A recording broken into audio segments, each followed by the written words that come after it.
Hello and welcome to this episode of Beat Teacher Burnout. I'm so excited that you're listening today. We have an amazing guest who has a doctorate in teacher identity and well-being. And that is the core of what this podcast is all about. So, Emma, I'm so excited to have you on here. Welcome today. Thank you, Rowena. It's brilliant to be here. Well, we're going to have a discussion over lots of issues, I'm sure. So before I sort of lose myself chatting away, I'm going to ask Emma to introduce yourself to those listening. Yes, I'll do the short version. So my name is Dr. Emma Kell. I have been teaching since 1998 when I started my PGCE, so around 26 years now. I teach part-time, so I teach an alternative provision in an education support centre for young people excluded from other schools. I love it. It's brilliant. And the rest of my time, I work as I call myself a wellbeing expert, not a wellbeing guru. So I don't necessarily practice everything I preach. So I go into schools, groups of head teachers, governors, all sorts of different groups, nationally and internationally, to talk about the centrality of teacher wellbeing and effectiveness and the link between the two. And I have the privilege of working as a performance coach. So I've coached over 200 school staff from various different settings, giving them time and space to think about what they need in order to be their happiest and most effective selves. So I have what a coachee of mine called a fruit salad career, and I love it. I feel very lucky. Wow. Well, I'm so privileged that you're on here with us, really, Emma, because I know you have such a lot of experience and expertise to share. Do you have a time in your career as a teacher where you were struggling with overwhelm or burnout? Yes, definitely. So a lot of what I talk about in the sessions does come from first-hand experience. I've had obviously any teaching career is about the ups and downs, isn't it? And when you asked, you suggested this question a few days ago, I've been thinking about it. There have been the whole phases of weeks at a time of not wearing mascara to work because I knew at some point I'd end up in tears, so there was no point wearing mascara.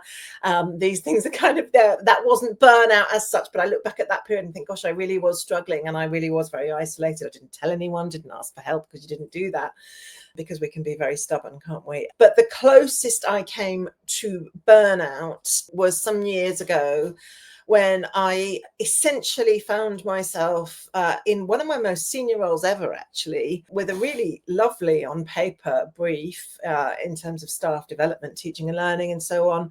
But essentially, in a nutshell, my own values happened not to align with the values of the organization. So I was being asked to enact values on a daily basis which clashed with my own. And as I often say in my sessions, we literally draw our values compass and we think about how those values look and feel in practice.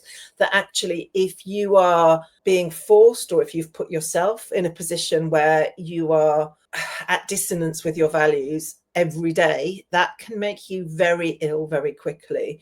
So whilst, I mean, the term, you're the expert on burnout, the term is debated, isn't it? There are lots of different interpretations. Arguably, I was very, very close to burnout, in that I'd gone from being very bubbly and effusive in work and at home, a little bit irreverent, someone who always likes a good laugh, quite spontaneous, to actually at home I was almost silent. So people would ask how my day had been, and I started off saying fine, fine, fine, and then I moved into ranting, and then by February I was not answering that question at all. I would just shake my head. I became very withdrawn, to the point where my family and friends were noticing. I lost a lot of weight, and I wasn't seeing my own children, who were young at the time, often between Monday and Thursday, because the presenteeism of the organization was such that as a member of senior leadership, you were expected in by 7:30 at the absolute latest, and frequently didn't leave before 8 in the evening. So that was actually, I've never thought about it. It was quite a frightening time, actually, because my closest relationships were under threat. as were my sense of self, my sense of who I was, my identity as a teacher and a leader. And I always say to people, you don't listen to your family and friends, even if you don't want to, because they see things that you don't necessarily see yourself. And effectively, my husband and two of my closest friends staged an intervention and said, right, enough, and set up a meeting with me with someone they knew I would listen to. And this person said to me, what are you going to gain by staying? And I wasn't able to answer that question. I talked about guilt at leaving the children, which is a big thing. But I always remember she said to me, there are children who need you everywhere. And that really stayed with me.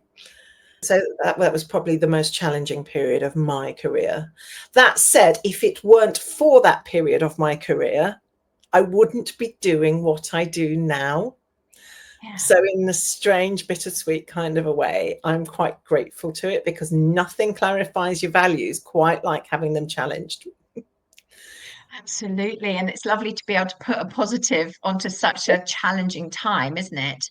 Yeah. I suppose the question I've got, and what people might be wanting to ask you, is, okay, so knowing what you know now, postdoctorate and all this sort of thing, what could you have done in that year to change it? So I had left my previous school, frankly, in a strop, actually. I had, no, I mean, that's a bit harsh on myself. I had done an internal interview for a job I was already doing, and I messed up the interview. I didn't get the job. And those of you who've been for internal interviews will know they're brutal. External ones are fine because you can pop in and pop out again. No one ever sees you again. Internal, you literally have to dry your tears and unpuff your face and come in the next morning and be brave. So I had resigned after that experience, and I had essentially applied for something and accepted the first job that wanted me, because I thought, well, at least somebody wants me, and in your face previous school. And I was in proper high dudgeon, which had blunted my ability to listen to my own gut. So there were a number of signs on the interview day, including the fact that people in the school dressed very, very differently to me. There were a lot of very kind of tailored suits and high heels, and anyone who knows me knows I just can't do heels. So I literally made my feet bleed for the first few weeks trying to squeeze my feet into heels, and literally trying to kind of, you know, squeeze myself into a box that wasn't made for me. So what could I have done? Listened to my gut. And then this is what I always say to people when it's so hard to find the right school for you. And I always say, if you're struggling, there will be another school out there. I promise there will be another school out there. And people say, well, how do you know? And it's so hard to tell from the ads. It's so hard to tell from the websites. But when you visit, trust your gut. You know, trust that listen to what your gut is telling you, which sounds a bit nebulous, but actually it's a coaching question too. You know, what does your gut say? What should I do? What's your gut saying you should do? Because it's often right. So I really, that's the answer. Are there things I could have done along the way? Not really. Could I have left it earlier than I did? Without possibly, but listening to my gut as I went along would have been the key thing. So a lot of people say that the pressure to stay late is huge. And certainly I felt in some of my roles that if I left before other people, they would look at me and as if to say, well, you can't be doing your job, and you're not pulling your weight as a team if you're leaving earlier. Do you think that's right or that's wrong? Is it true?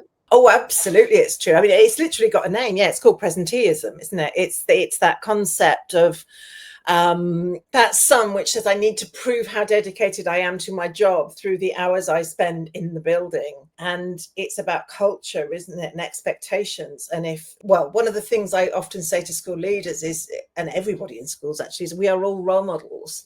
That your own behaviors, other people, there will be someone in this building who wants to be like you, who admires you, who looks up to you, who wants to be in your shoes one day, and they will be watching and listening to everything you're doing.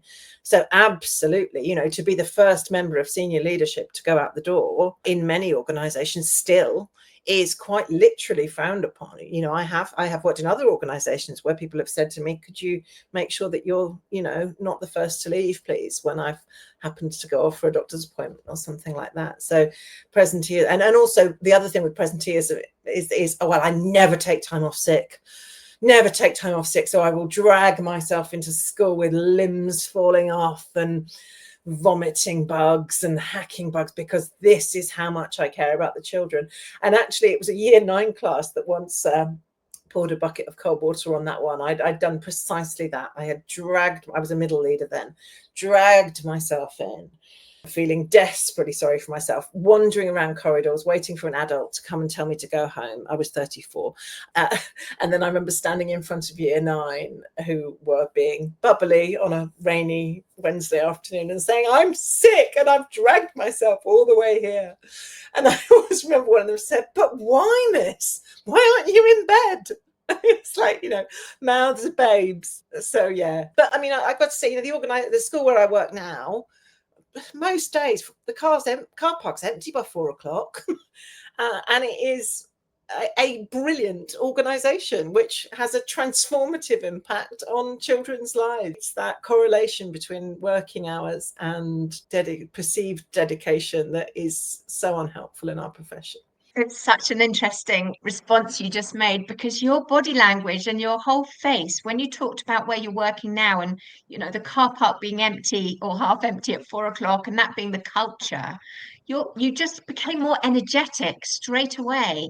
And how is it, do you think, that we can explain to leaders that this leaving at 8 p.m. is so unhealthy, whereas if you encourage people to have a work-life balance and to get their work done more efficiently and effectively, they'll actually become more productive? We almost carry this martyr syndrome on our shoulders, don't we? And I don't know whether it comes from the sort of Protestant work ethic of the 1980s or the Generation X thing of been looking at different generational attitudes to work. And there's some, it's very generalized. There's quite interesting stuff about, the boomers were, work as hard as you can and then work harder. And as Generation X's, we work hard, but we play hard, but we do everything. Everything has to be somehow hard in order to feel worth it. Whereas actually there's some real wisdom coming through in the younger generations, and it's not always easy for head teachers to deal with, but a lot of the attitude is, well, am I going to be able to have a life if I work here? Because if I'm not going to work here. And if my values aren't aligned, then I'm going to go and find a job somewhere else. I'm not going to spend years angsting about it. So, yeah. I wonder, there's something that where I teach that, I can tell you all sorts of well-being clues and strategies and tips. But at the end of the day, unless you take some brave action, nothing's going to change. Yeah. How would you respond to that? And what would you be telling people on that? Well, I can give you an example. So I do a lot of work with head teachers, either one-on-one or in groups. And I often ask them how many of them work from home on a regular basis.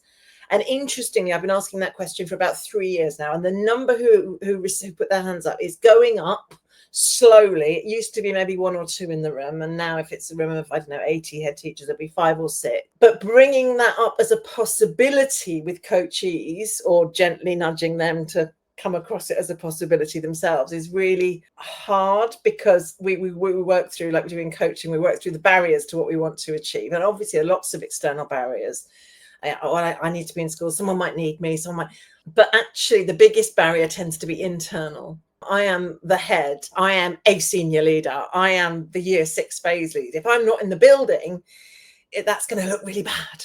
Whereas actually we know that if you have half a day, 2 hours in the working week undisturbed, then you are going to feel more rested. You're going to plow through the emails and the documentation. You might even have time to walk the dog before you come in, and then overall what you're modeling is much healthier, because of course we know that we have, as well as shameful, disastrous shortage of teachers, we also now have a shortage of head teachers, which never used to be the case.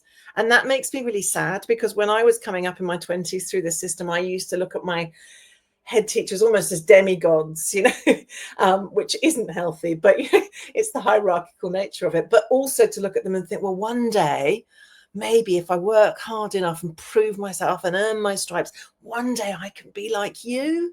And I really did see that as the holy grail. Whereas nowadays you've got people looking at their head teachers and thinking, I don't want the life you've got. So if we are not modeling the fact that you can be a human being and do this job, then we as a profession are shooting ourselves in the foot.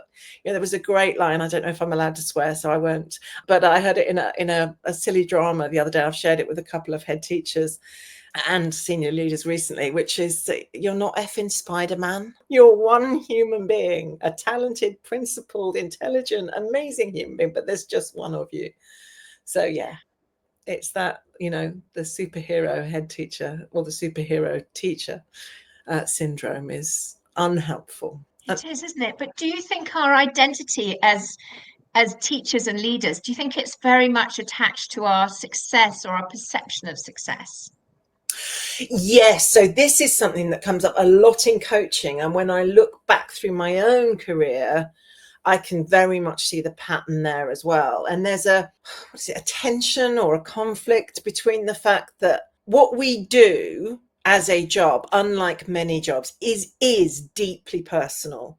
I teach, therefore I am. I am the teacher in the village, and I'm proud to be the teacher in the village. I'm proud to have neighbours knocking on my door saying, worried about my child's special needs, what can I do? And yet I am also Emma Kell, a dog owner and a mum and the best friend of Helen and someone who likes traveling. And, it's the best job in the world, arguably, but it is a job, and we are all replaceable. And we all have a contract, and we all have a job description, and we need to just get on with it sometimes. So that personalization of issues within schools is something I see a lot and can cause an awful lot of problems, whether it's the fact that someone's received some challenging feedback from a line manager and they go off feeling absolutely devastated. And I've done this, I remember having a poor lesson observation about my 4th year of teaching and just feeling like as a human being I was worthless. Or whether it's personalizing relationships at school. So you're working with someone who doesn't work in quite the same way as you do, and then you're both exhausted, and then someone raises a suggestion they don't like you very much, and suddenly it all becomes deeply personal and deeply messy. And as I've got older, that ability to extricate the personal from the professional, I think probably naturally gets easier. But also as a coach, helping people embroiled in these very, very messy situations where they've conflated their sense of self-worth with some feedback at work, or their perception of their performance at work, or a relationship has gone toxic, that ability to step back and say, what is empirically true? What is objectively the case here? And let's just step away and think about what matters most. So yeah, I think our profession lends itself to that as well, doesn't it? Because of how personal it is and how invested we are and how values driven it is. So it's not an easy one to extricate yourself. No, and there's so much of it being a vocation in teaching, I think, that adds to it. Yes. So I've recently drawn a dial, which I'm using with coachees and starting to use in training, where you've got a job at this end, a job, and then you've got a trade, then you've got a profession, and then you've got vocation, and then you've got lifestyle. And I asked people to say where they would put themselves in terms of their attitude to their experience of their working life. Is it your life? Is it your lifestyle? Is it a trade, something you need, good things, you need to have a certain set of skills to do?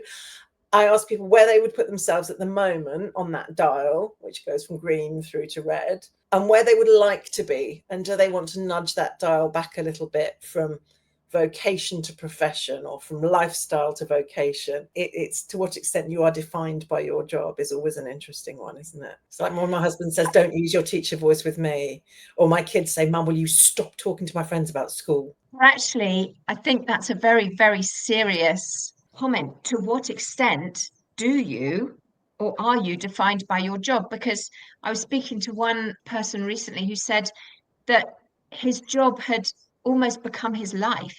Yeah. Am I going to put that bottle of wine into my Sainsbury's shop because I might walk past some of my students on the way out of the store? Yeah. And what will they think? Yeah. And what happens with age, and I'm coaching a number of people who've been through genuine tragedy and disaster. As you get older, you realize that. So I said earlier, mum, dad, I'm a deputy head now. Mum, dad, I've had a promotion.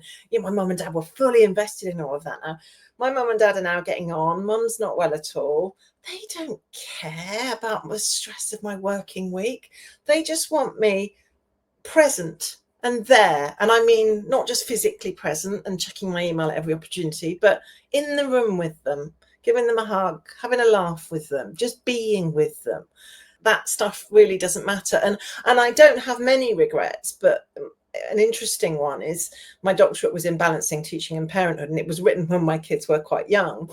And just before Christmas, I was coaching someone at school, and they said, "Oh, we've got the nativity on. Do you want to come and pop in?"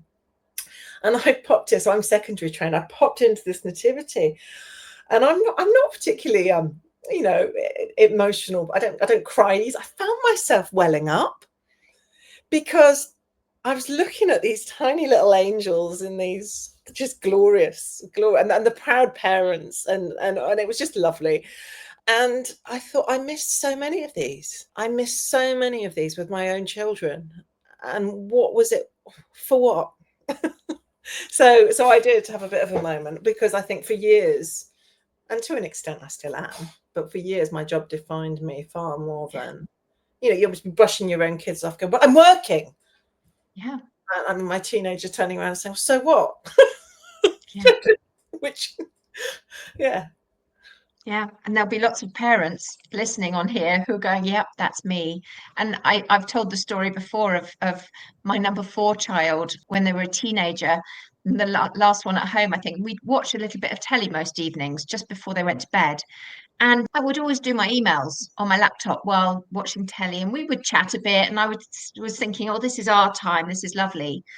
And then one evening, my laptop broke, so I just sat and watched this telly, and they said to me, "Oh, finally, Mum, you're giving me some attention. You're giving me proper attention." And it sat with me for so long, thinking, there I was as a mum balancing, you know, parenting and working, thinking I was doing okay. And I probably was doing okay, let's face it. But actually, when I thought it was quality time, it wasn't. Oh, yeah. You know, Oh, I feel that one. I've got one a bit like that, which a couple of years ago, when they go, "Mum, mum, mum, mum, mum," so they would have been about 13 and 15. And they were both trying to get my attention, and I wasn't hearing them. I just wasn't. And I first became aware of them when the older one turned around to the youngest and said, "Don't bother, she's not listening." And that was when I said to them, "I will not open my work laptop on a Saturday." And okay. yeah, and they pleased me on it. "What you doing?" "Okay, it's not work then." Wow. Okay. So we might draw to a close at this point, but I think there's a lot for people to take from today, Emma. So thank you. And I think, a challenge for anyone listening is, is your job defining you? Mhm. And how much of yourself is aligning with your values and your role? Is that what's draining you? Or what about your team? What model are you for your team? Are you modeling a good example of going home? Or is that something you could change in your school, or perhaps you can't? But there's been so much in there, Emma. And if people want to find you at all, where would they search for you if they want to see what you're up to or be in contact? So I am just about hanging in there on certain social media. I don't know for how much longer, but I'm at those that can on most of the main platforms, which I don't even feel like naming at the moment. I'm on LinkedIn, the grown-up one. So Dr. Emma Kell, FCCT. I think you find me if you look that one up. And my website is those-that-can.com. So, or just Google Dr. Emma Kell, and I'm usually somewhere around. And just to add, I just wanted to add one thing on that question of to what extent does your job define you? There's no right or wrong answer. If your job is your lifestyle and you are perfectly happy with that, and we've all known people like that, and that works for you, that's brilliant. If your job is taking up 40 hours a week and that feels like too much, then so there's no right or wrong answer. I just wanted to say that on that one. But yeah. Thank you. Thank you. It's a good qualifying comment to finish on. Well, I'll put the details of how people can contact you in the podcast blurb anyway. But thank you, Emma, so much for sharing so vulnerably and honestly and with so much wealth of experience and expertise. Thank you. My pleasure. Thanks for having me. Thanks for listening. I hope you took something of value from today. If you want to connect, I'm at rowenahicks.com, or I have a Facebook group, which is Preventing Teacher Burnout. So I look forward to connecting to you at one of those.